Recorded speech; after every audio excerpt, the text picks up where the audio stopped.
건물에는 관심이 없고 아파트 투자만 하는 사람들이 있습니다.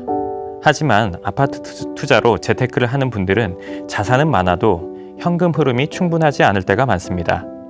수십억 원의 자산을 갖고도 월소득이 충분하지 않고 갖고 있던 아파트를 팔려 해도 양도소득세가 무서워 팔지도 못합니다. 그러다 종잣돈이 모이면 다시 익숙한 아파트를 삽니다. 내 건물에서 월세를 받으며 경제적으로 걱정 없이 사는 삶과 아파트에 살면서 소득이 줄거나 잔고가 줄어드는 삶 중 무엇이 더 나은 선택일까요? 은퇴 시점에는 거주가 해결되면서 현금 흐름이 생기는 부동산이 필요하며 꼬마 빌딩은 이에 가장 적합한 투자 대상입니다.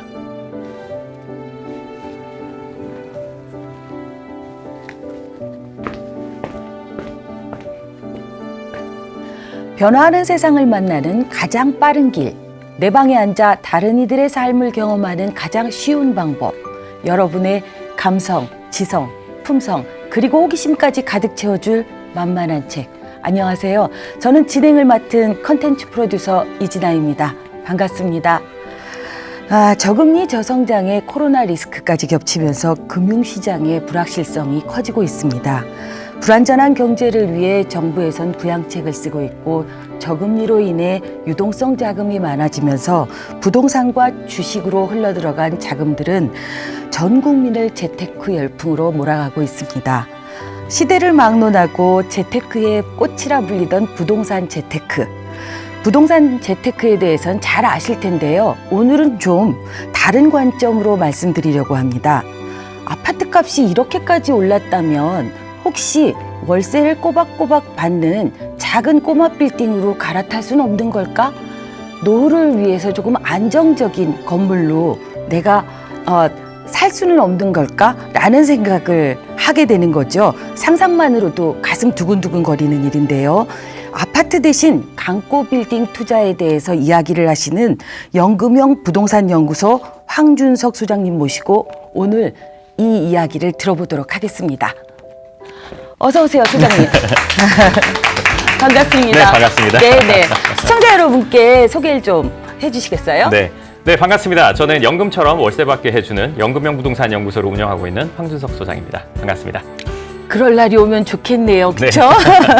예, 네. 저자가 네. 가장 읽어주고 싶은 구절을 저희가 네. 부탁을 드리게 되고 지금 네. 읽어주셨는데 네. 이 구절을 읽어주신 이유가 있을까요? 그 이유는 뭐냐면요. 보통의 경우 부동산 투자라고 하면 아파트 투자를 제일 먼저 떠올리죠. 물론 그 전에 소액 투자하시는 분들도 있는데 아파트 투자를 시작을 하게 되면 그 이후에도 계속 지속적으로 아파트 투자를 하는 경우가 많아요. 근데 그 부분에 있어서 그렇게 됐을 때는 자산이 증가되는 거는 맞는데 은퇴 시점에는 아파트를 갖고 있는 게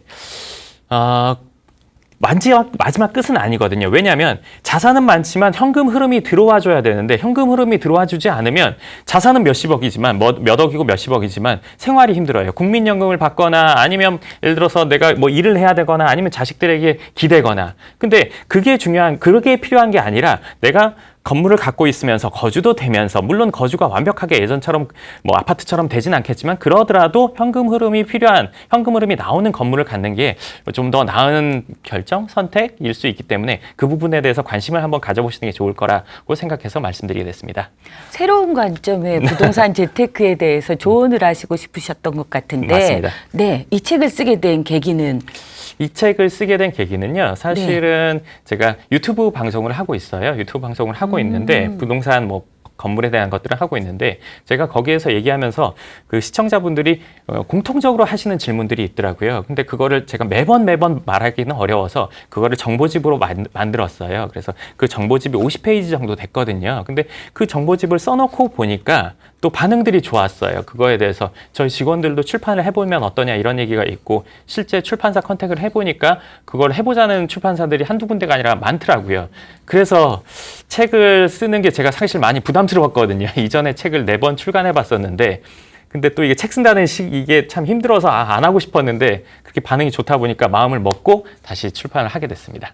아이고, 덕분에 소장님의 소중한 지적 자산을 저희도 나눌 수 있게 돼서 너무 감사한 일이네요. 네. 그럼 강의 부탁드리겠습니다. 좋습니다. 네. 네, 오늘 강의를 시작하기 전에 오늘 강의는 부동산 강의이기는 하지만 이제 딱딱하고 용어나 이런 것들을 쓰기보다는 좀 편안하고 쉽게 시작해서 중간에 실질적인 이야기도 같이 들어가는 그런 강의가 될 거니까요. 편안하고 즐겁게 한번 시작해 보도록 하겠습니다. 네, 부동산 이야기인데 어느 택시기사의 놀라운 이야기. 이게 뭐냐면요. 제가 저녁에 술을 먹고 집에 들어갈 때는 택시 타고 들어가는 경우가 종종 있어요. 근데 다음날 그럼 택시를 타고 출근할 거잖아요. 근데 어느 날 택시를 딱 탔는데 제가 깜짝 놀랐어요. 왜냐하면 택시를 이제 여러 번 타다 보면 기사님들의 행동이나 이런 걸 대충 느끼잖아요. 막 뭐 사실 막 이렇게 친절하고 그렇지는 않잖아요. 근데 이분이 되게 에너지가 넘치고 막 머리도 흰머리고 나이가 있으신데도 목소리에 힘이 엄청 있으시더라고요. 그래서 제가 이분 좀 이상하다. 그래서 제가 그분이랑 출근길에 얘기를 막 했어요. 택시 하신 지 얼마나 되셨는지, 어디 사시는지, 그리고 저는 이제 경제 쪽 일을 하다 보니까 얼마나 버는지까지 다 물어보거든요. 근데 그분이 엄청 자랑스럽게 얘기를 하시더라고요. 알고 보니까 이분이 제가 사는 집 근처에 살고 그 집이 아니라 건물을 갖고 있었어요. 택시 기사를 하면서. 그래서 제가 도대체 어떻게 해서 이런 일이 있을 수 있지? 택시 기사를 하시는 분들이 건물을 산다는 건 이거는 우리가 상식적으로 받아들이기 어렵잖아요. 근데 이분한테 제가 물어봤더니 이분이 원래 지방에 살다가 경기도로 집을 넓혀 와서 조금 더 큰 집으로 갔다가 힘들게 생활하다가 그쪽 송파에 조그만 단독주택을 샀다가 그거를 지은 거래요. 지어서 거기서 사신대요. 그래서 이분이 거기에서 자식들 다 키우고 자녀들 이제 전세 직구해서 내보내줬는데 그 아들 자녀가 그 가족들이 전세금을 뭐 어디 투자했다가 잘못돼서 들어와서 사는데 온 가족의 생활비를 이분이 다 댄대요. 택시에서 버는 거, 월세에서 버는 거. 근데 저는 그분이 건물 주인이라서 멋있는 게 아니라 자기 인생을 되게 주도적으로 살잖아요. 본인의 경제 활동뿐만 아니라 자녀랑 이런 부분까지도 다 케어를 하고 사는 게 너무 멋있게 느껴지더라고요. 그래서 제가 생각한 게, 야, 택시 기사를 해서도 건물을 갖는다는 게 있는 얘기구나. 너무너무 신기했어요. 그래서 그분이랑 이제 헤어지고 다음 얘기가 또 이어지는데, 그렇다면 과연 강남 꼬마빌딩 주인들은 어떤 사람들일까 생각이 들더라고요. 왜냐하면 우리가 막연하게 생각하면 돈이 엄청 많은 사람들, 물려받은 사람들, 뭐 사업가 이런 분들만 있잖아요. 근데 정말 그럴까?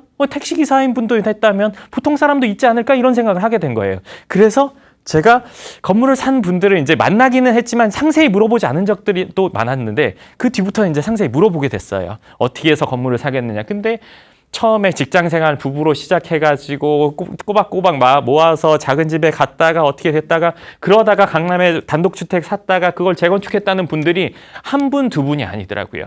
그래서 제가 어떤 건물은 오래된 단독주택을 살 때 그분 뭐 2층짜리 다가구 건물이었는데 그 건물에 건축허가서 35년 된 건축허가서를 그분이 그 건물을 팔면서 저한테 넘겨주시더라고요. 그게 지금도 사무실에 있어요. 근데 그런 분들이 적지는 않더라고요. 그래서 이게 뭐 어떻게 보면 정말 있는 사람들, 물려받은 사람들만의 얘기는 아니구나. 노력해서 하면 되긴 하는구나. 근데 그 노력해서 한다고 해서 모두가 되진 않겠지만 그렇잖아요. 사실 현실이 모두가 된다고 말씀드리고 싶지만 근데 되는 경우들도 종종 있구나. 이런 생각을 하게 됐어요. 그리고 나서 그 전이었는데 저에게 이제 상담을 오신 분들이 있을 거 아니에요. 많은 분들을 만나는데 한 여자분이 오셨어요. 근데 그 여자분이 나이가 한 40대 후반, 50대 초반 이 정도 되셨는데 그분이 와서 본인은 월세를 자기 월급만큼 받고 싶다고 하는 거예요. 그러면 월세가 어느 정도요? 그랬더니 그 당시에 그분이 한 300만 원 정도 받으면 좋겠다고 하시는 거예요. 근데 그분이랑 저랑 이제 어떻게 저떻게 해가지고 시간이 지나서 실제 월세를 300만 원 받게 됐어요. 그러고 나서 그분이 3년 뒤쯤 다시 찾아왔어요. 전 못 알아봤어요. 왜냐하면 이런 경우 겪어보신 적 있는지 모르겠는데 사람이 그러니까 경직된 인상에서 웃는 상으로 바뀌면 완전히 다른 사람처럼 느껴져요. 이걸 반대인 경우가 많은데 우리 TV에서 옛날에 잘 나가던 연예인들이 어려워지면서 표정이 완전 바뀌는 경우 있죠. 못 알아볼 정도. 그게 반대로 되는 거예요, 사람이. 그러니까 경제적으로 안정이 되니까 사람의 표정이 완전히 바뀌어져서 웃는 상이 돼서 제가 딱 들어오자마자 제가 사람 얼굴 기억을 잘하는데 누구지 하면서 보다가 이분이 그분이구나. 근데 제가 그분이랑 앉으면서 얘기를 했죠. 어떻게 이렇게 인상이 좋아지셨어요? 했더니 그분이 저 지금 집에서 놀아요. 이렇게 얘기를 하시더라고요. 그래서 너무 좋대요. 그래서 그럼 놀면서 뭐 하세요? 그랬더니 그분이 하는 말이 저 아무것도 안 해요. 아무것도 안 하고 집에서 TV 보고 가만히 있는데 너무 좋아요. 라고 하시더라고요. 그래서 제가 그렇다면 이 겪어왔던 이런 얘기들을 다른 분들도 한번 실행을 해보려면 어떻게 해야 될까? 이제 오늘 이 얘기는 실질적인 얘기인데 그 얘기를 지금 좀 해드릴 거예요. 우리가 일단은 건물을 갖는다, 산다. 와, 그러면 돈이 많아야 돼. 이거부터 오고 시작을 안 하게 되잖아요. 근데 우리가 여행을 예로 들면 해외여행 가려면 돈이 몇백만 원 들 거야. 나 지금 그 돈 없어. 그 돈 쓰기에 좀 마음 불편해 하고 안 가야겠다. 이게 아니라 우리 여행지부터 검색하자. 바닷가, 도시, 뭐 휴양지 이거 보면서 기분이 먼저 좋아요. 그러고 나서 역순으로 이러려면 얼마 필요하지? 여기 가려면 며칠 있어야지? 거꾸로 찾아보잖아요. 목적지부터 보고. 근데 건물이나 재테크나 모든 일은 전 다 똑같다고 생각해요. 그렇기 때문에 내가 갖고 싶은 걸 찾는 것부터가 우선인데 건물은 부동산은 금액 때문에 안 될 거야 하고 멈추는 거죠. 네, 그래서 그 찾는 방법은 뭐냐면 이건 어떻게 보면 간단한데 먼저 지금은 요새는 다 검색을 할 수 있으니까 예를 들어서 내가 사는 동네가 무슨 동이다 하면 무슨 동, 뭐 꼬마 빌딩 내가 아니면 갖고 싶은 지역에 무슨 동, 꼬마 빌딩 뭐 작은 상가 뭐 이런 것들을 찾아보는 거예요. 그럼 검색하는 것까지는 1단계로 이제 시작해보는 분들도 있어요, 간혹.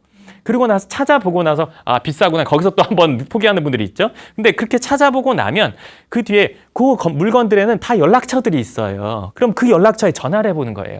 근데 이 전화할 때 겁난단 말이죠. 왜냐면 한 번도 안 해본 거. 전화하면 이 사람이 나 계속 귀찮게 하면 어떨까? 자꾸 스팸 보내면 어떨까? 자꾸 전화해서 뭐라고 하면 나 지금 뭐 상황이 안 되는데 그리고 정 귀찮으면 수신 거보다 문자 그 스팸 하면 되잖아요. 전화해서 물어보는 거예요. 이거 진짜 있는 거냐? 그래서 이게 얼마냐?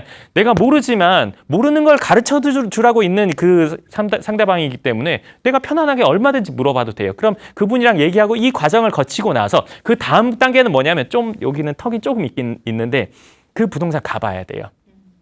근데 갈 때 또 떨리거든요. 저도 그 다 과정을 겪어봤기 때문에 무슨 옷을 입고 가지? 무슨 말 해야 되지? 그 사람이 나 무시하면 어떡하나? 아니면 내가 모른다고 그 사람이 그냥 가세요 이렇게 하면 어떡하나 생각이 들거든요. 근데 그거 다 필요 없이 나는 초등학교 들어가는 입장이고 그분은 선생님이라고 생각하고 가서 편안하게 물어봐도 돼요. 그러면 그분이랑 제가 이제 뭐 얼마가 있다고 이제 가정에서 얘기를 하던 아니 제가 솔직히 돈이 없지만 건물을 사고 싶다. 그래서 지금 모으는 중이다 얘기해도 돼요. 그러니까 솔직담박하게 얘기하면 그쪽에서도 분명히 응대를 해준단 말이에요. 귀찮게 응대를 하든 적극적으로 하든 나도 처음에 그런 상황이었는데 이렇게 했다 얘기를 하던 그러고 나서 건물을 같이 가서 보는 거예요. 그럼 보고 나면 이게 내가 마음에 든다 안 든다 이게 정해진단 말이에요. 그리고 나서 이게 얼마가 필요한지를 내가 알게 되는 거예요. 거기에 대한 정보를 내가 받아볼 수도 있고 그분에게 상세한 정보를 그러면 아까 여행을 가는 그 방식과 똑같은 방식으로 역으로 금액을 이제 알게 되는데 그 금액이 나 이거는 할 수 없는 금액이야 할 수도 있고 이거는 어떻게 하면 될 수도 있다 하는 금액일 수도 있고 내가 갖고 있는 집을 팔면 가능할 수도 있는데 여러 가지 상황들이 나오겠죠. 즉 돈이 될 때도 있고 안 될 때도 있고 근데 일단은 내가 된다면 이건 실행을 할까 말까의 문제고 안 된다면 이거 이제 모아봐야겠다. 라는 마음을 먹게 되죠. 근데 너무 많아서 난 못 모을 것 같아. 포기할 수도 있을 거예요. 근데 그러면 그거보다 더 작은 거 한번 찾아봐야죠. 다 건물로 갈 필요는 없고 그 전 단계인 소액 투자 시작해 볼 수도 있으니까요. 이 목적을 분명히 하라. 이 내용은 뭐냐면요. 건물을 살 때 일단은 얼마 있으면 뭐 사려나 이렇게 이 말을 하는 게 아니라 건물을 살 때는 내가 이 건물을 사서 그대로 사용할지 즉 그대로 내가 들어가 살거나 임대료를 받을지 아니면 이 건물은 리모델링을 할지 아니면 이 건물은 신축을 할지 이거에 따라서 전혀 내가 봐야 될 물건이 다르다는 거예요. 근데 그렇다고 해서 무조건 하나만 보는 게 아니라 한 분야만 보는 게 아니라 여러 개를 보면서 이거는 리모델링용이야 이거는 신축용이야 이거는 그대로 갖고 가도 돼 이거 다 같이 보는 거죠. 근데 여기서 좀 더 깊게 생각할 건 뭐냐면 리모델링용이면 리모델링 비용까지 따져봐야 돼요. 리모델링 어느 정도 단계까지 할 것인지 외부도 하고 내부도 하고 샤시도 하고 뭐 엘리베이터를 넣을까 이런 것까지 다 할지 아니면 내가 내외부만 살짝 해도 될지 그 견적을 보고 그럼 그 견적을 봤을 때 이후에 그 수리가 다 되고 나서는 임대료를 얼마나 받을 수 있는지 따져보고 살지 말지 판단. 있는 거 그대로가 제일 쉽죠. 왜냐하면 월세 대비 받는 거 대비 이 금액대에 따져보면 되니까요. 수익률이나. 그리고 신축을 했을 때는 신축비가 얼마나 들어갈지. 그리고 그렇게 했을 때 인근에 비슷한 시세로 임대료를 받았을 때는 이게 정말 괜찮은 건물인지 따져보는 거. 그러니까 각 목적에 따라서 우리가 구분해서 봐야지 볼 때도 그게 아니라 저거는 얼마니까 그냥 사면 좋겠다. 이렇게까지만 본다면 너무 깊이가 없이 본다면 우리가 정말 사고 나서 곤란한 상황이 오기도 해요. 생각지 못한 비용이 들어가기도 하고요. 네, 그리고 부동산 살 때 세금에 대해서 겁내는 분들이 많거든요. 그러니까 세금 하면 세금 폭탄이라는 단어가 먼저 떠오르고 여러 매체를 통해서 우리가 그런 것들을 보고 겁내하죠. 근데 정말 그럴까? 정말 그럴까 이거죠. 막연하게 많이 나온 세금, 내 재산보다 많이 나온 세금은 없어요. 부동산에 관련된 세금을 크게 세 가지로 나누면 살 때 내는 세금, 갖고 있을 때 내는 세금, 팔 때 내는 세금이에요. 살 때 내는 거 취득세 한 번 내면 없어요. 더 이상 낼 일은 없단 말이에요. 한 번. 재산세 중간에 내지만 매년 내요. 이거는 예를 들어서 내 부동산에 대해서 정해진 금액에 대해서 나오는 거지, 뭐 우리 부동산 가격이 10억인데 5억이 나오거나 7억이 나오고 이렇게 되기는 어렵단 말이에요. 그리고 제일 많은 금액이 양도소득세. 양도소득세라는 건 양도했을 때 소득이 생겨야 내는 거예요. 안 생기면 안 내요. 그렇기 때문에 내가 3억에 샀는데 3억에 팔면 내는 게 없단 말이죠. 사실은 3억에 샀을 때 사도 복비 내고 뭐 그 거래 비용이나 수리 비용 이런 것들 다 포함해서 뭐 3억 3천이 들어왔다. 그럼 그거 3억 3천에 팔아도 세금 낼 게 없어요. 많이 남았을 때 내는 거지 안 남았는데 세금을 낸다? 이런 일은 지금은 없죠. 그러니까 과거에 아주 예전에 세금 폭탄이라는 말이 많이 썼을 때는 부동산을 사서 세금을 계속 안 내고 연체하다가 한 번에 연체료, 과태료 뭐 이런 거 내서 폭탄이지 지금은 사실은 그렇게 되긴 어려워. 그리고 모든 세금은 소득의 일부분이지 소득을 넘어가는 세금은 없잖아요. 제가 아까 크게 세 개 있다고 했는데 하나 더 있는 게 이제 임대소득세인데 이거 역시도 임대소득의 일부인 거지 그걸 넘어가는 세금은 나오지 않으니까요. 그런 정도로 개념을 갖고 계시고 접근을 해보시면 좋을 것 같습니다. 그리고 대출은 얼마나 할까? 이것도 많이 묻는 질문이에요. 그러니까 건물을 사면서 대출 없이 사는 게 진짜지. 뭐 서민 갑부 이런 것들 보면 막 그런 거 있잖아요. 정말 힘들게 해가지고 산 분들 진짜 막 근데 그거는 이렇게 생각하시면 좋아요. 건물을 살 때 보통 50에서 60% 건물 가액에 그 정도는 대출되는 경우가 많아요. 일반적으로. 근데 그러면 대출을 20% 하냐, 30% 하냐, 50% 하냐 이게 중요한 게 전혀 아니에요. 사실은. 뭐냐면 이 건물이 괜찮으면 90% 할 수 있으면 90% 대출할 수도 있는 거예요. 이 건물이 별로면 대출이 중요한 게 아니라 안 사는 게 맞아요. 물론 지금 대출이 90% 되고 이런 일은 없어요. 뭐 없는 일이죠. 그렇지만 중요한 건 이 건물이 괜찮으면 최대한 대출해도 되고 아니면 아예 안 사는 게 중요한 거지 대출을 얼마 할까 말까 이거는 뭐냐면 내가 공부를 아직 시작을 안 했는데 중간고사 1등 할까 10등 할까 생각하는 거예요. 그건 전혀 의미가 없잖아요. 공부를 하고 나서니까 그거랑 똑같이 생각하시면 좋을 것 같습니다. 그리고 이 저평가된 꼬마 빌딩 누구나 싸게 사고 싶잖아요. 근데 우리가 마트에서 물건 사거나 근처 집 가게에 있는 가게에서 물건 살 때 싸게 사는 방법은 묶음으로 사거나 아니면 할인할 때 가서 사면 우리가 싸게 사잖아요. 근데 과연 부동산도 그럴 일이 있을까? 네, 없어요. 없어요. 그거는 싼 거는 다 싼 이유가 있어요. 제가 그저께도 임장을 강남권에 4개의 건물을 보러 갔어요. 근데 그중에 한 건물이 가격이 아주 싼 거예요. 그래서 그것뿐만 아니라 그거는 사가지고 지으면 돈이 많이 남는다 막 이렇게 부동산에서도 얘기하는 거예요. 가보니까 그거는 안 하고 싶더라고요. 잘못됐어요. 위치가 잘못됐고 막 골목 구석에 있는데 막 한참 올라가야 되고 이런단 말이에요. 공사도 힘들게 생겼고 저거는 내가 저게 아무리 멋있게 지어놔도 나도 안 사고 싶더라고요. 그러니까 그렇게 되긴 어려워요. 근데 이 저평가로 실수한 경우 하나만 더 얘기해드린다면 한 분이 상담을 오셨는데 그분은 건물을 볼 때 그 감정평가서를 위주로 봐요. 그러니까 감정평가한 금액이 전문가가 한 금액이고 이 수치상으로 나오는 거니까. 그래서 어떤 건물은 뭐 30억이었는데 감정평가가 뭐 한 25억 나왔고 어떤 건물이 뭐 30억이었는데 감정평가 40억 있던 거예요. 그래서 와 이거는 10억을 싸게 살 수 있는 거구나 하고 이걸 샀는데 완전 낭패였어요. 왜? 이 건물이 있던 자리는 원래 상권이 있다가 상권이 죽은 데였어요. 근데 상권이 죽기 전에 감정평가한 금액을 보고 산 거예요. 그렇기 때문에 무턱된 저평가는 없다는 거. 그러니까 저평가가 됐다고 하면 내가 예를 들어서 어떤 특기가 있어요. 리모델링을 잘해. 근데 보통 사람이 하면 좀 하기 힘든 거 내가 할 수 있어. 그러면 그게 저평가라는 거지. 그냥 일반 시세보다 싼 거를 내가 괜찮은 물건이라고 생각하고 사는 게 정말 그렇게 결론이 그런 상황이 되는 경우는 저는 보지 못했어요. 그러니까 사실은 적정한 가격을 주고 사는 게 제일 조금 비싸더라도 확실한 거 사는 게 훨씬 더 나은 선택이에요. 네. 즉, 이 가격이 가장 중요한 요소가 아니라고 했는데 이거는 한 20년 전 얘기인데요. 제 친한 지인분이 건물을 갖고 있었어요. 아주 좋은 위치에 강남에 있었어요. 근데 그 건물 주위에 아주 큰 건물이 철거를 하고 짓는 와중에 그 건물에 이제 세입자나 뭐 이런 영업이나 그게 좀 어려웠어요. 그래서 그걸 팔려고 내놨단 말이에요.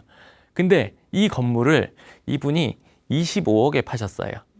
25억에 파셨는데 산 사람은 30억에 샀어요. 25억에 팔았는데 30억에 샀단 말이에요. 이게 도대체 무슨 일이야? 중간에서 이제 업자들이 나눠서 먹은 일이에요. 근데 참고로 얘기하지만 지금은 이런 일이 있을 수가 없어요. 이제 과거예요. 아주 과거. 근데 이 5억을 누가 먹었단 말이에요. 그러면 벌었죠? 판 사람. 25억에 판 사람과 자기 건물을 이 5억을 남겨먹은 사람, 이 몇 명이 있었어요. 혼자가 아니라. 그리고 30억에 산 사람. 누가 제일 많이 손해봤을까요? 이 셋 중에 누가 제일 많이 손해보거나 누가 제일 득이었을까요? 이 세 사람 중에 득. 25억에 판 사람, 5억 남겨먹은 사람, 30억에 산 사람. 이분은 자기 건물 팔았고 이분은 자기 들어간 거 없이 5억 벌었고 이분은 30억에 샀어요. 누가 제일 득이었을까요? 30억이요? 5억이요? 5억은 자기 든 거 없이 벌었으니까 제일 득이라고 볼 수도 있는데 이분이 제일 득을 봤어요. 이 건물 비싸게 샀지만 이거 지금 150억 넘어가요. 150억이 훨씬 더해요. 그러니까 확실한 건물을 제대로만 사면 어느 정도 물론 오랫동안 갖고 있으신 것도 있죠. 사실은 그때 당시 25억에 샀으면 뭐 5억 더 플러스 됐으니까. 근데 제일 중요한 건 확실한 건물을 사는 거지 가격을 더 주냐 마냐 이게 더 중요한 건 아닌 것 같아요. 물론 저는 정확한 가격에 사는 게 제일 좋고 이거는 그 다음 얘기를 하는 거예요. 그만큼 가격도 중요하지만 그거보다 더 중요한 거는 건물 자체에 예를 들어서 좋은 거냐 아니냐가 더 중요하다는 얘기를 드리고 싶었던 거고요. 그리고 입지를 보는 기준. 우리가 건물 산다면 입지 제일 중요하다고 생각하잖아요. 입지. 근데 입지가 도대체 뭐냐? 입지가 도대체 뭐냐? 그거는 뭐냐면요. 물고기를 잡으려면 바다로 가야 되고 토끼를 잡으려면 산으로 가야 돼요. 그렇죠? 내가 각 살려는 건물을 세입자 어떤 세입자를 들일지를 봐야 되는 거예요. 1인 가구가 들어올지 2인 가구가 들어올지 가족이 들어올지 아니면 상가가 들어올지 사무실이 들어올지 그거에 맞게 입지를 봐야 되는데 그게 아니라 여기는 사거리가 좋네. 근데 그 사거리에 들어올 임대인은 이 건물에 맞지 않아요. 그러면 그거는 공실이에요. 그렇기 때문에 수요자, 임대 수요자를 보고 입지를 판단해야지 그냥 여기는 여기랑 가까워, 그냥 여기는 위치가 좀 좋은 것 같아로 판단을 하면 안 된다는 거예요. 반드시 어떤 사람이 임대로 들어올지 그리고 그 임대 들어올 사람들이 주위에 많이 있는지 임대 수요가 있는지를 파악하고 결정을 해야 되는 거지 그게 아니라 그냥 위치만을 볼 수는 없다는 거죠. 네, 꼬마 빌딩은 신중하게 이제 꼬마 빌딩이라는 거를 살 때는 그러니까 갖고 싶은 마음이 크단 말이에요. 그러니까 이제 뭐 4억을 사시는 분들도 있고 내가 사서 갖고 있는 분들 뭐 내가 일부를 쓰거나 아니면 전체 임대 주거나 하는데 이런 경우에도 내가 그 건물을 사면서 예를 들어서 어릴 때 뭐 물건 사고 싶으면 장난감 사고 싶거나 이러면 막 그거 사고 싶은 마음에 무턱대고 사고 나서 며칠 안 갖고 놀 때도 있고 그렇잖아요. 건물도 똑같아요. 정확히 따져보고 나서 결정을 해도 늦지 않거든요. 근데 그렇다고 해도 신중한 것과 느긋한 건 달라요. 알아볼 때 집중적으로 깊게 알아봐서 판단을 해야지 그게 아니라 나는 신중하니까 이거 알았어 들었어 한 일주일 생각해야지 괜찮은 물건은 그 일주일 안에 분명히 임자가 생겨요. 그렇기 때문에 내가 단기간에 집중적으로 알아봐야 돼요. 예를 들어서 운동을 한다면 하루에 한 번씩 한 달 운동하는 30일이랑 일주일에 한 번씩 운동한 30주랑 효과는 전자가 훨씬 더 좋을 거잖아요. 그렇죠? 매일 운동하는 게 이거 건물 알아보는 거 똑같아요. 집중적으로 알아봐서 내가 지식을 완전히 쌓은 다음에 결정을 해야지 천천히 알아보면 오히려 수박 겉핥기밖에 안 됩니다. 네, 이 매입하고 난 후의 갈림길은 제가 이제 수십 년 동안 건물을 사는 분들을 보고 그분들의 그 뒤 상황을 봐왔는데 건물을 사고 어떤 분은 하나로 멈춰 있어요. 20년, 30년. 네, 어떤 분은 건물 사고 몇 년 안 돼서 하나 생기고 하나 생기고 하나 생긴단 말이에요. 이분은 건물 하나 생기고 나서 내가 대출이자만 다 안 내게 되면 대출 원금만 다 갚으면 나는 이제 해방이야. 이거 난 대출이 지긋지긋하게 싫어. 이런 분들이 있잖아요. 그러면 월세 받아서 대출금 이자 내고 원금 최대한 갚으면 생활 팍팍하게 하는 분들 이런 분들도 주위에 많거든요. 근데 이 분은 내가 이렇게 했던 걸 하나 더 하고 싶어. 시간이 지나니까 건물 가액이 올랐어요. 대출할 수 있는 금액이 늘었어요. 그리고 본인이 모은 금액이 있어요. 또 이걸 한번 해보는 거죠. 덜덜덜덜 떨리지만. 네. 근데 2개 하고 나니까 3개 할 때는 좀 덜 떨려요. 왜? 금액 여유가 좀 더 생겨서. 그러니까 시간이 지나서 어떤 분은 3개, 4개로 늘어나고 어떤 분은 하나로 끝나기도 하더라고요. 그러니까 이게 둘 중에 뭐가 무조건 전 좋다, 나쁘다 할 수는 없을 것 같아요. 그러니까 나는 하나로 충분해 하는 분들도 있을 거고 나는 이게 키워가고 싶은 게 나는 더 좋아 할 수도 있어요. 그렇지만 중요한 제가 드리고 싶은 말은 뭐냐면 이 2가지가 있다는 걸 알고 선택하자는 거죠. 난 이러고 싶어서 하는 거야. 난 이러고 싶어서 하는 거야. 난 저거는 싫어. 난 불안한 거 싫어. 그리고 아무리 좋은 것도 자기가 싫다면 말라고 하는 말이 있잖아요. 그것처럼 이거 알면서도 싫어. 그럼 오케이. 그럼 저는 행복한 삶이라고 봐요. 이것도 마찬가지고요. 네, 기대와 달리 공실이 나는 이유. 그러니까 건물은 보통의 부동산과 좀 다른 게 부동산은 수익형, 시세 차익형 아니면 월세 수익형이란 말이에요. 그러니까 아파트 같은 경우는 대부분 시세 차익을 본다고 하고 뭐 월세 받는 오피스텔은 이제 월세 수익형이라고 보죠. 뭐 물론 조금 아파트 중에 작은 건 수익형이라고 하고 하지만 이제 크게 나눴을 때 그렇단 말이에요. 근데 건물은 복합형이에요. 시세 차익도 보고 월세도 받는 거. 근데 이거를 두 가지가 복합이 되는데 둘 중에 뭐가 하나 빠지면 좀 그렇잖아요. 근데 보통의 경우 건물을 살 때 이 근처가 아직은 개발이 안 됐고 아직은 뭐 유입 인구가 없지만 앞으로 유입이 되고 나면 그러면 여기에 임대 수요가 많고 월세 얼마 받을 거고 하면 이게 건물이 얼마가 될 거다 이렇게 설명받는 경우가 있단 말이에요. 근데 제가 이걸 아주 쉬운 예로 얘기를 해드릴게요. 여기 병아리가 한 마리 있다고 칠게요. 이 병아리 지금 500원이에요. 근데 얘가 6개월 크면 모이를 한 10,000원어치 먹고 6개월 크면 이 닭이 돼서 토종닭이라서 25,000원 받아요. 얘는 근데 500원에 10,000원 했으니까 1,500원에 우리가 사야 되는 건데 나중에 이거 그렇게 크면 25,000원 받으니까 지금 22,000원에 사세요. 그건 말이 안 되는 거죠. 우린 그렇게 생각 안 하잖아요. 근데 부동산에는 그런 경우가 많아요. 아직 안 됐는데 그 된 걸 기준으로 금액 산정을 해서 이 금액이 싸다, 비싸다를 말한단 말이에요. 지금 안 됐는데. 닭도 커봐야 그 금액이지 안 큰 상태에서 누가 그걸 몇만 원 주고 10,000원 넘게 사겠어요. 그렇기 때문에 그런 부분까지 확인을 해야 돼요. 왜냐하면 임대 수요가 충분하지 않으면 그 건물의 값이 그 가격까지 되려면 훨씬 더 오랜 시간이 걸리거나 아니면 안 되는 경우도 있거든요. 그러니까 그 부분도 반드시 체크해야 된다는 거예요. 네, 오늘 강의 재미있으셨나요? 네, 오늘 강의는 제가 좀 재밌는 내용이랑 좀 실질적인 내용 을 최대한 전달하려고 했습니다. 네, 그럼 오늘 강의 여기까지 하겠습니다. 감사합니다.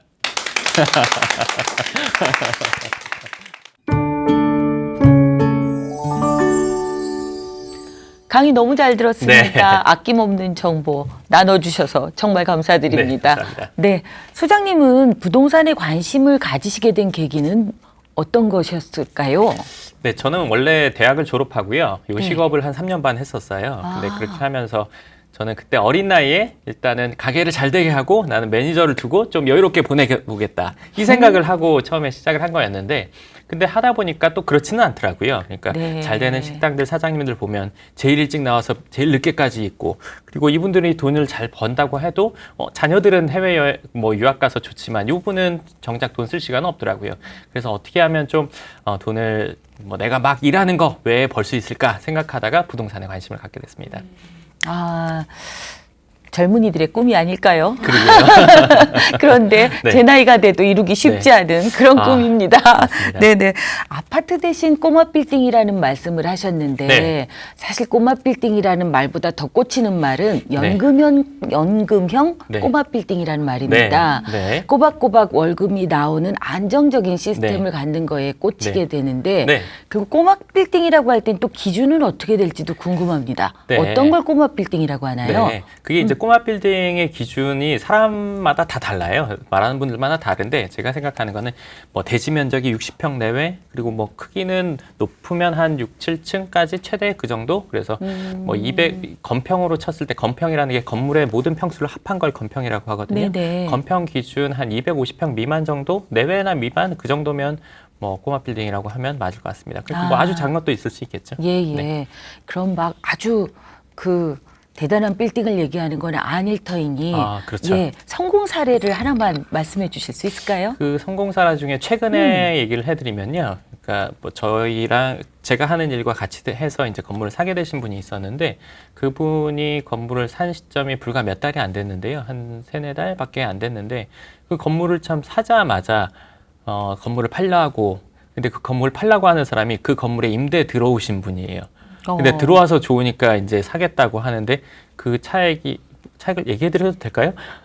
어떡하죠? 네. 네, 그 차액이 뭐 20억이 넘는 금액이었어요. 그러니까 그 건물은 100억 미만이었는데 20억 넘게 더 줄 테니까 자기한테 팔았으면 좋겠다. 그러니까 즉 시세 차익이 실현이 된 거죠. 그리고 이제 월세도 거기가 거진 3천만 원에 가까이 육박을 해요. 그러니까 월세 수익도 높았어요. 물론 대출이자 빼고 나면 남은 건 그것보다 적지만 그렇기 때문에 아까 제가 말씀드렸던 것처럼 시세 차익 부분이랑 그리고 이제 월세 수익이 같이 실현된 건데 물론 최근에 건물값이 많이 올라서 뭐 몇 개월 만에 이렇게 됐다는 거 너무너무 좋고 막 나도 하고 싶고 할 수 있지만 단기간에 이렇게 된 경우는 사실 극히 드물거든요. 이거를 보편적인 예라고 할 수는 없다고 생각해요. 가장 좋은 베스트는 이걸 갖고 있으면서 뭐 2년, 3년 되면서 적어도 이런 일이 계속 일어난다 하면 이게 제일 베스트, 안정적이고 그 상황이면 뭐 성공적인 사례 아닐까요? 그렇죠. 너무 시장이 변동성 시장이라 지금은 생길 수 그래요. 있는 네. 예, 특별한 사례일지도 모르겠다는 생각이 좀 듭니다. 근데 그게요, 한 뭐 1, 2년, 2, 3년 만에는 원래는 일어났던 일이에요. 지금 그 기간이 단축됐던 것 뿐이죠. 아, 네. 그렇군요. 네. 소장님은 일단 건물을 꼬마 빌딩을 네. 임대하고 팔고 이것만이 아니라 건축도 하시고 네, 맞아요. 짓기도 하시고 네. 그다음에 임대 관리도 하고 계신 걸로 맞아요. 알고 있습니다. 총체적으로 하고 계시는데 네, 맞아요. 사실 저는 같지도 않은 주제에 이런 말 하면 안 되지만 갖게 되시면 되죠. 네. 꼬마 빌딩을 갖는다 하더라도 저는 세입자들 관리할 자신이 없어요. 네. 그분들이 다 편안한 분이란 보장도 없고 맞아요. 속 썩는 얘기를 너무 많이 들어서 이것에 대한 뭔가 예측할 수 있는 예방할 네. 수 있는 것들이 있을까요? 네, 우리가 감기 예방주사 맞는다고 해도 걸리는 분들 있잖아요. 100% 예방은 아니지만 그래도 확률적으로 높게 예방을 한다면 일단 문제가 생기는 거는 이 분이 들어와서 생기는 문제인데 들어왔을 때 계속 나를 불편하게 하는 거. 그 불편하게 하는 건 두 가지로 나눌 수 있어요. 뭐냐면 첫 번째는 요구사항이 많은 거예요. 요구사항이 뭐 별것도 아닌데 이걸 해줘야 되지 않나 저걸 해줘야 되나 새벽에 전화해서 건물이 뭐 문제가 있다 그리고 뭐 이거 뭐 건물 앞에 청소까지 간섭하고 막 이런 경우도 있어요. 깐깐하고 불편한 사람들. 근데 이거는 사실은 계약할 때 알아요. 계약서 쓸 때 이 사람이 불편한 그런 뭐 아주 디테일하게 깐깐하게 나오는 분들이 있어요. 이건 들어와도 그래요. 사람 성격대로 간다고 하잖아요. 똑같아요. 그리고 그 다음에는 월세 연체, 연락 두절 요거거든요. 그러니까 이것도 사실은 계약 전에 저는 판단을 어느 정도는 하거든요. 뭐냐면 이게 연체되거나 아니면 연락 두절되거나 이런 분들의 특징이 이렇게 얘기해도 되는지 모르겠는데 엄청 있는 척을 해요. 네. 있는 척 하는 분들 보고 제가 정상적으로 끝까지 가는 경우는 못 봤어요. 뭐 이 건물을 자기가 뭐 위에 층을 따로 자기가 수리를 해가지고 사람들 쓰기 좋게 해주겠다부터 해가지고 내가 이런 사람이다. 뭐 나 좋은 차도 있고 뭐 내가 뭐 주위에 누구를 안다. 이런 분들은 문제 일어나는 경우 확률이 높아요. 네, 그렇더라고요. 그러니까 그런 분들을 만나면 허세를 조심해야겠군요. 그렇죠. 그게 정말 다 진짜인 사람은 그렇게 얘기를 안 하더라고요. 네. 나중에 시간 지나면서 알게 되지. 처음부터 다 얘기하는 사람 모든 걸 다 보여주고 자기가 뭔가 대우받으려고 하는 쪽. 근데 그런 분들은 늘 좀 그렇더라고요. 네. 네. 언제나 안목이 참 중요한 것 같습니다. 그럼요. 건물을 보든 사람을 보든 맞아요. 그렇죠. 네. 기본적으로 인생의 내공이 먼저인 것 같습니다. 맞아요. 그런 말씀 듣다 보면은 도전해 볼 만한 아파트 값이 네. 제 인생의 성적표가 사실 아파트 딱 한 채일 경우가 되게 많거든요. 맞아요. 그런데 요즘 아파트 값이 하도 오르다 보니까 맞아요. 나도 모르게 10억이 돼 있고 15억이 돼 있고 이런 경우들이 있다 그렇죠, 보니까 맞죠. 네. 예, 15억이라면 전세 끼고 못 끼고 뭘 한다 그러면은 네. 조그만한 꼬마 빌딩 넘볼 수 있는 거 아닌가? 아직도 넘사벽인가? 이런 생각이 들어서 오늘 네. 소장님을 모시게 된 건데 네. 가정을 하나 하고 네. 제가 갖고 있는 게 그 정도 비용밖에 없다. 네. 예, 그랬을 때 시뮬레이션을 네. 가설을 세우고 내가 만약에 네. 산다 건물을 네. 그때 한번 전체를 한번 돌려봐 주시겠어요? 네, 어떻게 가능한지? 그거를 말씀드릴 텐데요. 이거는 그러니까 전체적인 기준 중에 하나나 아니면 사례 중에 하나는 될 수 있지만 보편적으로 늘 당연히 된다는 거는 그렇겠죠. 위치에 따라서도 그리고 틀리고. 노력 여하에 따라 또 많이 영향을 받고 하니까요. 그 부분을 먼저 생각해 두시고요. 일단 15억이 있다면요. 우리가 건물을 살 때 50% 정도는 대출이 돼요. 그러니까 그러면 30억에서 그리고 보증금도 있잖아요, 건물에. 그러면 30억 좀 위가 되겠죠? 그럼 그 보증금은 또 취득세로 서로 플러스 마이너스 될 수도 있거든요. 근데 이제 보증금이 더 많은 경우도 있으니까요. 그리고 이제 대출이 50%가 아니라 좀 더 될 수도 있어요. 그러니까 내가 사는 건물이 30억에서 40억 사이 내외가 될 거예요.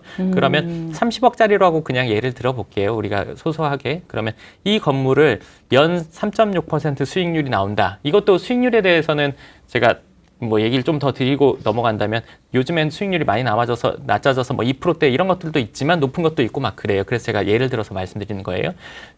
30억 정도가 되는데 얘가 연 3.6%라면 한 달에 900만 원 정도 그 월세를 받게 되는 거예요. 그러면 내가 거기에 15억이면 그 중에 900만 원에서 반인 450만 원 정도의 소득을 얻겠죠. 그러니까 이렇게 해볼 수는 있어요. 근데 이제 수익률이 낮고 대출 이자가 높고 그러면 요거보다는 더 적게 들어가겠죠. 하지만 지금 말씀드린 것은 어떻게 보면은 좀 많이 남는 정도, 소득이 많이 생기는 정도의 기준이긴 한데 어찌됐건 요런 정도로 우리가 간단하게 따져볼 수 있어요. 그리고 뭐 대출 이자가 높으면 뭐 450만 원이 아니라 뭐 300만 원, 200만 원 될 수도 있고 아니면 이게 수익률이 높으면 뭐 좀 더 될 수도 있고 이런 상황인데요. 이렇게 한번은 뭐 개념을 잡아볼 수는 있을 것 같아요. 네. 좀 그림이 그려지시나요? 100세 시대라 뭐 일 안 하는 게 리스크일 수도 있고 네. 일을 하면서 성취감을 갖는 것이 굉장히 중요한 동기부여가 될 수도 있지만 맞아요. 아까 강의 때 말씀하신 것처럼 네. 너무 열심히 일한 당신 좀 일하라고 1년이라도 쉬고 싶기도 하고 이런데 예, 꾸준히 나올 수 있는 비용이 없다라고 하면은 맞아요. 경제적인 부분 때문에 감히 엄두를 못 내는 것 같아요. 맞아요. 평범한 서민의 입장에서 차근차근 네. 아까 택시 기사님 네. 말씀도 그 수입만 갖고 못 살 텐데 그렇죠. 시작부터 과정들을 잘 관리함으로 인해 갖고 자기 건물까지 작지만 맞아요. 예, 임대료를 받을 수 있는 그리고 내일이 있어 신나게 부담 갖지 않고 맞아요. 기사 일을 할 수 있는 맞아요. 이런 상황이 되는 건데 네. 그러기 위해서 무엇부터 어떻게 해야 될까요? 실마리를 좀 잡아주십시오. 그게 이제 우리가 처음으로 재테크를 한다, 부동산 재테크를 한다. 그럼 이제 소액 투자인 경우가 많잖아요. 네. 그러면 소액 투자 한 번 하는데 내가 돈을 7년을 모았어, 8년을 모았어, 이럴 수 있잖아요. 근데 그걸 계산해 보니까 그럼 난 안 할래, 포기할래, 난 욜로적으로 살 거야 이런 경우도 있고 누군가가 8년 만에 샀어요, 뭔가 소액 투자를 했어요. 두 번째 하면 또 8년이네. 그럼 난 은퇴인데. 아니면 2개 조금 넘어가면 나는 아무것도 안 될 텐데 이렇게 생각하고 지레 겁먹고 안 되는 경우 안 하는 경우도 많단 말이에요. 근데 이거는요 시간이 가면 갈수록 기하급수적으로 빨라져요. 속도가 하나 살 때 힘들었지 2개는 그거보다 짧아지고 3개, 4개로 넘어갈수록 시간이 훨씬 더 점점 짧아져요. 그러니까 예를 들어서 가정을 그냥 편안하게 해본다면 보통의 경우에 내가 일을 해서 월급을 받아서 사회초년생 뭐 150만 원, 100만 원 이렇게 저축할 거 아니에요. 그렇죠? 근데 내가 10년 모아서 15년 모아서 하나를 뭔가 샀다고 칠게요. 뭐 결혼 그런 거 다 빼고. 근데 거기서 나오는 월세가 뭐 한 100만 원 된다고 너무 많으려나요? 한 50만 원이라고 칠게요. 아주 미니멈으로. 그럼 나는 100만 원 모으는데 50만 원이 들어온다면 내가 월급은 200, 250인데 100만 원 모았잖아요. 그러면 누군가 자기가 일을 해서 모을 돈의 반을 날 준다는 거나 같거든요. 그러니까 1.5명이 되는 거예요. 그 상황이 되면. 똑같이 8년, 10년이 걸리는 게 아니라 그때부터는 시간이 좀 줄어들어요. 그리고 또 재밌는 게 사람이 예전에 상담 오셨던 분이 실제로 자기가 뭔가 재테크를 하고 싶어서 돈을 모으면서부터 소비를 줄였다는 거예요. 네. 이게 그런 것도 있죠. 네. 그러니까 내가 목적이 있는 것과 없는 것의 차이는 이게 없으면 서울역에 그날 그분이 하신 말 그대로 한다면 서울역에서 가방 하나 사려고 하다가 나 그거 해야지 하고 안 샀다는 거예요. 근데 목적이 없으면 내가 이거 아껴서 뭐해. 이것도 내가 못 사. 이렇게 된다는 거죠. 그러니까 모으는 쪽으로 사람이 바뀌더라고요. 태도가 바뀌는 거네요. 네. 한번 그걸 하고 나면 내지는 하기 전부터 그럼 그 뒤부터는 속력이 훨씬 더 빨라져요. 그러니까 우리 이런 얘기 해드리면 재밌을 텐데 카드 명세서 보면 뺄 거 없잖아요. 네. 이거 그런 거 뺀다고 다 체크해봐야 뭐 몇만 원 안 되니까 이거 할 바에 뭐할로 해 이렇게 되는데 빼는 게 아니라 안 쓰는 쪽으로 자세가 바뀌어요. 그렇더라고요. 태도가 전부네요. 네, 태도가 많은 걸 좌우하게 그럼요. 되겠네요. 네네. 네. 그런데 마지막으로 네. 요즘은 영끌이라고 그러잖아요. 네. 무리스럽게 네. 그렇게 해서 성공적인 희망적인 이야기만 듣다 보니까 네. 막 억지로 임대를 받고 임대 끼고 대출 끼고 해가지고 이걸 네. 감당할 수가 없어서 넘어지는 경우들도 꽤 보이게 되는데 네. 어느 정도 비용이 안 된다 몇 퍼센트 절대 하면 안 되는 것 이런 경우는 무리입니다. 너무 시기를 좀 조절하세요. 차라리라든가 이런 네. 진지한 조언도 좀 부탁드리겠습니다. 그거는요 이렇게 보시면 될 것 같아요. 그러니까 예전에 어떤 TV 프로그램 보니까 아주 유명한 셰프들이 무인도에서 거기서 뭐 정말 별거 아닌 재료 같은 거 어떻게 해서 맛있는 요리를 만들어내잖아요. 네네. 근데 요리를 못하는 사람에게는 아무리 신선한 재료를 줘도 아무것도 안 되죠. 네, 그거는 대출을 많이 하고 못하고가 적게 하고가 중요한 게 아니라 내가 살려는 부동산이 확실한가 안 한가가 제일 중요해요. 근데 그 확실한 걸 알아보는 눈이 있냐 없냐가 중요한 거지. 내가 처음 초보면서 영끌해가지고 산다. 근데 이 사람이 소 뒷걸음질 치다가 쥐 잡듯이 좋은 걸 할 수도 있는데 그럴 확률은 진짜 소 뒷걸음질 치다 쥐 잡는 확률이에요. 그렇죠. 처음에 하면서도 영끌을 뭐 이런 걸 다 한다는 거는 본인만의 생각으로 해서는 실수할 가능성이 매우 높고요. 주위에 있는 사람 정말 된 사람들한테 검증이 된다면 그건 해볼 만도 해요. 전문가의 조언을 네, 받고 전문가의 조언이 확실히 있고 주위에 네. 그 전문가라는 것도 본인이 성과를 충분히 해서 부동산의 성과는 자산으로 늘어가는 거니까요. 그게 확실한 게 확인이 됐을 때는 그 사람 듣는 게 맞고 주위 사람들 중에서도 부동산 재테크를 해서 잘 된 사람이 야 그건 괜찮겠다 했을 때 그건 하는 건 저는 뭐 영끌을 하더라도 해볼 수 있다고 생각해요. 근데 네. 그렇지 않고 뭐 자기가 책만 보고 뭐 이렇게 해서 아니면 뭐 주위 들은 얘기로만 한다면 그거는 위험하다고 생각해요. 네. 네. 사실 이 세상에 불로소득은 쉽지 않다고 생각합니다. 네. 그만큼 공부를 해야 되고 맞아요. 그만큼 리스크를 감수해야 되고 네. 그만큼 열심히 돌아다닌 것만큼 예, 화답이 있을 거라는 생각이 들어서 네. 쉽게 따라하긴 어렵지만 그렇다고 그저 막연히 망설이고 있을 이유도 맞아요. 없다라는 생각도 좀 드네요. 맞아요. 오늘 귀한 말씀 해주셔서 네. 너무 감사합니다. 재테크의 새로운 관점으로 부동산 재테크를 바라보게 되지 않았나요? 우리도 한번 노력해 볼 수 있지 않을까 하는 생각 해봅니다. 오늘 출연해 주셔서 정말 감사합니다. 네, 감사합니다. 네, 고맙습니다. 재테크의 정답은 없습니다.